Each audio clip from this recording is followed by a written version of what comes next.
నేను గతంలో కూడా కొన్ని వీడియోలు చేశానండి. ఇంతకు ముందు కూడా కొన్ని వీడియోలు చేశా. సినిమా వాళ్ళకి రాజకీయం ఎందుకు? దాని మీదే నేను వీడియో చేశా. ఎందుకంటే కదిపి పడుకున్న దాన్ని ఏదో పడుకున్న దాన్ని కదిపి తండించుకున్నట్టు అవసరమా? ఎందుకంటే మనం సినిమా తీసాం, అది సినిమా ఫంక్షన్. సినిమా ఫంక్షన్ లానే ఉండాలా, కానీ సినిమా ఫంక్షన్లో రాజకీయాలు అవసరమా? గతంలో చెప్పా ఏం జరిగిందో. ఏదైతే అంతకుముందు ఒక సినిమాని అలాగే మాట్లాడితే, రాజకీయం గురించి మాట్లాడితే, ఎవడో మాట్లాడితే మొత్తం సినిమా మొత్తం బాయ్కట్ చేశారు. అట్టర్ ఫ్లాప్ అయిపోయింది, అధపాతాలను తొక్కేశారు ఆ సినిమాని. కాబట్టి పార్టీ ఏదైనా సరే, ఏ పార్టీ గురించి, ఒక పార్టీ గురించి స్టాండ్ తీసుకుని మాట్లాడటంలా, ఏ పార్టీ గురించి అయినా ఆ రాజకీయం ఆ సినిమా వేదికల మీద మాట్లాడడం కరెక్ట్ కాదు అనేది అభిప్రాయం. ఇప్పుడు ఏం జరుగుతుంది? ప్రతి సినిమాలో అవకాశం ఉన్న ప్రతి ఒక్కరు కూడా ఏదో వైసీపీని తక్కువ చేసి మాట్లాడడం కోసం, వైసీపీనే కాదు టీడీపీ గురించి తక్కువ చేసినా సరే వాళ్ళు బాయ్కట్ చేయొచ్చు. ఎందుకు వచ్చిన తలనొప్పి? సినిమా వేదికల మీద, సినిమా ఫంక్షన్ల మీద సినిమాల గురించే మాట్లాడాలి కదా, రాజకీయాల గురించి ఎందుకు? అవసరమా అండి? కాబట్టి ఇక్కడ ఏం మాట్లాడారు ఏంటంటే, భైరవం ఏదైతే ట్రైలర్ లాంచ్ ఉందో, ఆ భైరవం ట్రైలర్ లాంచ్ ఏలూరులో జరిగింది. అక్కడ జరిగినప్పుడు అక్కడ కొంతమంది అయితే కనుక కొన్ని రకాలుగా మాట్లాడారు. మరి ముఖ్యంగా డైరెక్టర్ విజయ్ కనకమేడలంట, అంటే కొత్త ఆయన అనుకోవచ్చు, నాకు తెలుసా. కాబట్టి ఈయన మాట్లాడిన మాటలు ఒక మాట అయినా కానీ అది మొత్తం రాద్ధాంతం అవుతుంది. మామూలుగా ఎలా అంటే ఆ సినిమాకి వైసీపీ వాళ్ళు బాయ్కట్ చేసే అంతగా దిశగా అదైతే జరుగుతుంది.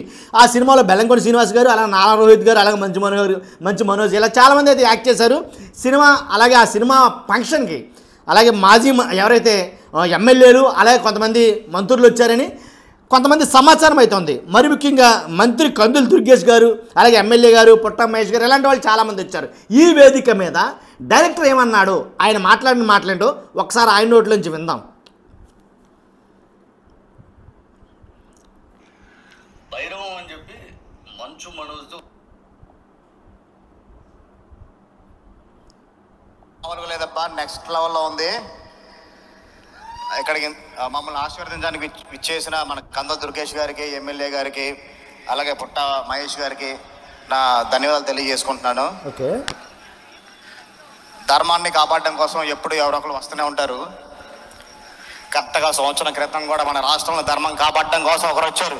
విన్నారా? లేదబ్బా, నేను అందుకే అన్నా, పడుకున్న దాన్ని కదిపి తన్నించుకోవడం అంటే ఇదేనని. కాబట్టి అవసరం అండి ఇలాంటి డైలాగులు. ఎక్కడ ఏం మాట్లాడాలో తెలుసుకోవాలి కదా. డైరెక్టర్ గారి పాపం ఎలా అంటే ఆయన యాంగ్జైటీ ఫీలింగ్ తోడు మాట్లాడాడు, ఎలా మాట్లాడాడు తెలియదు, కానీ మళ్ళీ ఒకసారి ఏం మాట్లాడాడు అందాం. హాయ్ ఏలూరు, మీరు ఇందాక నుంచి మీరు ఇస్తున్న ఎనర్జీ మామూలుగా లేదబ్బా, నెక్స్ట్ లెవెల్లో ఉంది. ఎనర్జీతో మాట్లాడినట్టున్నాడు.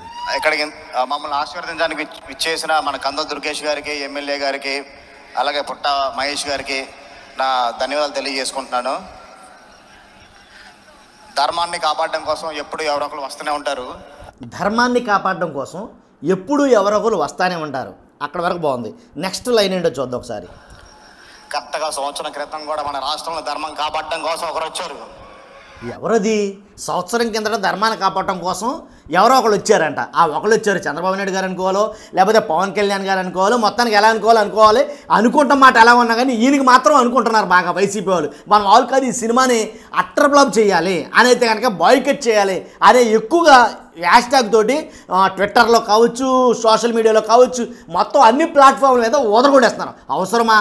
ఆల్రెడీ ఆకులు కాలేక చేతులు పట్టుకున్నట్టు ఇంతకుముందు ఏదైతే సినిమా జరిగిందో ఆ సినిమా మాదిరిగానే.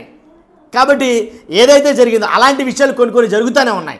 కాబట్టి ఇలాంటప్పుడు ఖచ్చితంగా వేదికల మీద ఖచ్చితంగా ఇలాంటి మాటలు అయితే కనుక మాట్లాడకూడదు, అది నేను చెప్పాలనుకుంది. కాబట్టి 100% ఇలా మాట్లాడడం వల్ల ఆ సినిమాకే ముప్పు. సినిమా అనేది ఖచ్చితంగా నేను చెప్తున్నాను కదా, చాలామంది అయితే కనుక దాని మీద బ్రతికి ప్రత్యక్షంగా పరోక్షంగా చాలామంది దాని మీద ఆధారపడి ఉంటారు. కాబట్టి ఎలాంటి విషయాల గురించి, రాజకీయాల కోసం సినిమాలు బాయ్కట్ చేయండి అని నేను చెప్పను.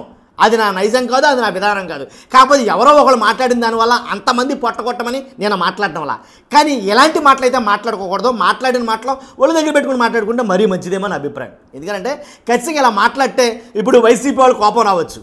కాబట్టి అంటే ధర్మాన్ని కాపాడడానికి సంవత్సరం కింద ఒకళ్ళు వచ్చారంటే అంతకుముందు 5 సంవత్సరాలు అధర్మం నడిచిందని దాని అర్థమైంది కదా. ఆయన అనవసరంలా, దాని అర్థం అదే.